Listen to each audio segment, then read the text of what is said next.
In a recent interview of Jamie Dimon, he predicts a more painful 20% drop. Are we headed for a recession? If you don't know who Jamie Dimon is, he is the CEO, president, chairman of JPMorgan Chase, one of the world's biggest, wealthiest banks. And in this video, we're gonna clip out some of his thoughts on the economy, eventually moving into crypto and what you and I can do about it. First, let's hear his thoughts on the markets because Bitcoin is currently a mirror, a reflection of the market trends. It is difficult for anybody to call the market, but still notable that Jamie Dimon threw out there the fact that we could see another 20% drop in the S&P 500. From my conversations with investors, this is the ultimate question they're asking right now. Where is the bottom? And if you listen to Jamie Dimon, you think he's right, it could be a lot more painful from here. Stock markets, where do you see the trough for the S&P 500? Oh, I don't know. Look, it may have a ways to go. I mean, it really depends on that soft landing, hard landing thing. And since I don't know the answer to that, it's hard for me to answer that. But it could be another easy 20%.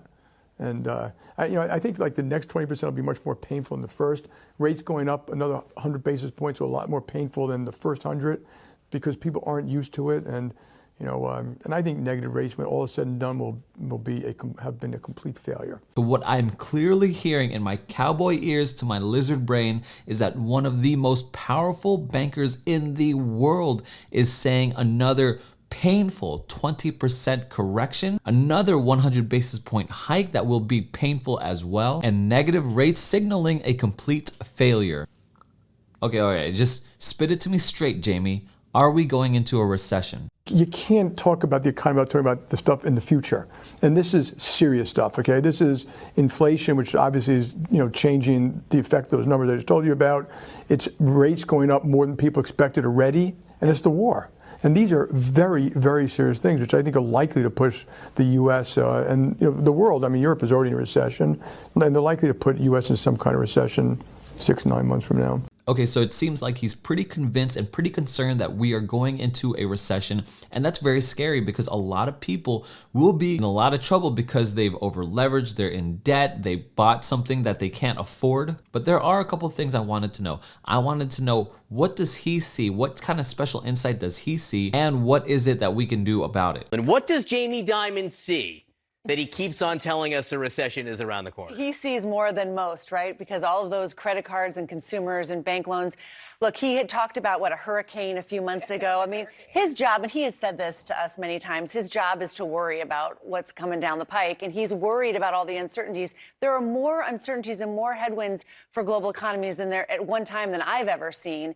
And so he is warning about some sort of a recession in the future, 6 to 9 months. And I'd like to take a moment to reference some of these headwinds that lady is bringing up. The International Monetary Fund, the IMF, is saying that global growth is going to be cut to 2.7% this year. Global inflation will end this year at 8.8% and next year at 6.5%. We have been in 2 quarters of negative GDP growth. The UK is currently stimulating. The Nord Stream pipelines are getting blown up. Nuclear war fears, quantitative tightening cycle, and crypto being more volatile than an ex-girlfriend looking through your phone. More pain to come because the market is wearing a long jean skirt because we have not seen the bottom. He's not the only one warning as well. You've got Bank of America also saying you're going to see a recession down the road and that you'll actually start to see some job losses sometime next year. So two big bank warnings in the last 24 hours. And I think it's what he means about what he sees, but also what he said the bank is doing, which is they're preparing for whatever might be around the corner. So for us folks, individually, maybe we should prepare too, right? So what does that mean? Things like paying off your credit card bills, which Christine talks about a lot. Building up your savings. I appreciate what she was saying, that you and I should be preparing for whatever comes down the road. And for me, I choose to prepare with crypto. I think it's an option to opt out of a whole bunch of this nonsense. But I was wondering, what does Jamie Dimon think about crypto? Okay, I'm a major skeptic on crypto tokens, which you call currency, like Bitcoin. They are decentralized Ponzi schemes, and the notion that's good for anybody is unbelievable. So we sit here in this room and talk about a lot of things, but $2 billion has been lost. Every year, $30 billion of ransomware, AML, sex trafficking, stealing. It's dangerous. There'd be nothing wrong with a stable coin properly, which is like a money market fund, properly regulated. Properly regulated. You have some today and they are not. JPMorgan has a JPMorgan, we are a big user of blockchain, has a JPMorgan coin, which which is a token, but if you send it to us, we give you a US dollar. It's a dollar deposit. That can be moved just the way cryptocurrencies can be moved. Stable value, very low cost. Okay, so he doesn't like it, but I personally will never use the JPMorgan coin ever, because that is a poo coin and a half. Now, I could go on a whole rant about this, and I probably will in the future, but in this case, I would like to hear from the founder and developer of Cardano, Charles Hoskinson, on this very topic. So, Jamie Dimon, JPMorgan, all these banks, Goldman Sachs were involved in trying to develop their own blockchain. Do you think the process of his bank going through that he really understood how much of a threat blockchain and Bitcoin and cryptocurrencies are to their business model? You know, first with respect to asking a banker about whether they like Bitcoin or not, that's kind of like asking a king, do you like democracy? I mean, if you think about it. You know, these first $13 billion in fines or something like that under his reign, the guy's a tapeworm. You know? Now, time to Max's impression. So, but no, I mean, I honestly, it's just so thoroughly frustrating and insulting when people who know very little about what we do watch an up-and-coming technology and have the audacity to call us all criminals. You know, we're not the criminals here. The whole damn reason this ecosystem exists is because they're the criminals.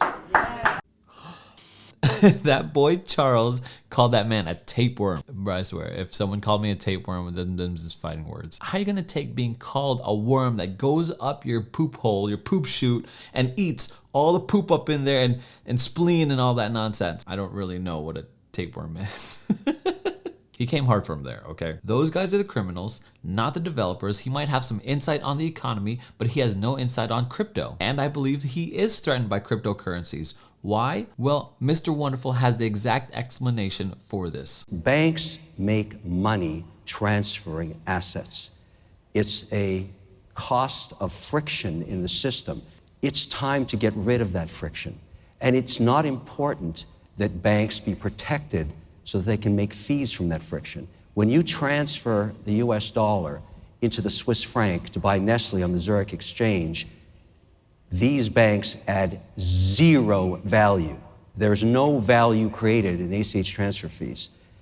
If we could use a stable coin that was regulated and approved by both sides of that transaction, it would be more transparent, it would be much faster, it would definitely be more productive, but above all, I would save millions of dollars, and so would everybody else.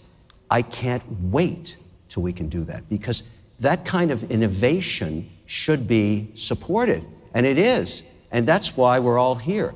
This isn't about, you know, speculation on asset price. This is about reducing the fees of how the world's economies work.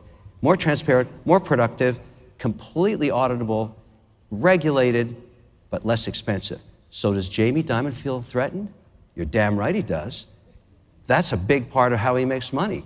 Too bad.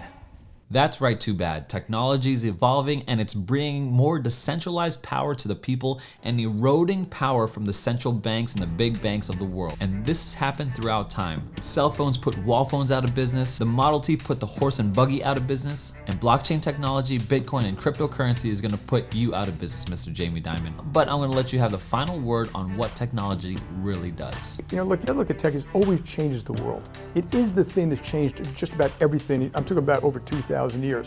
So you should applaud that. And if you'd like to applaud this video, give us a like on this video, subscribe, hit the notification bell, and if you want to keep on talking, head over to the Saloon. That's the Discord channel, and we'd love to continue this conversation over there. Thanks for watching, and I'll see you in the next video.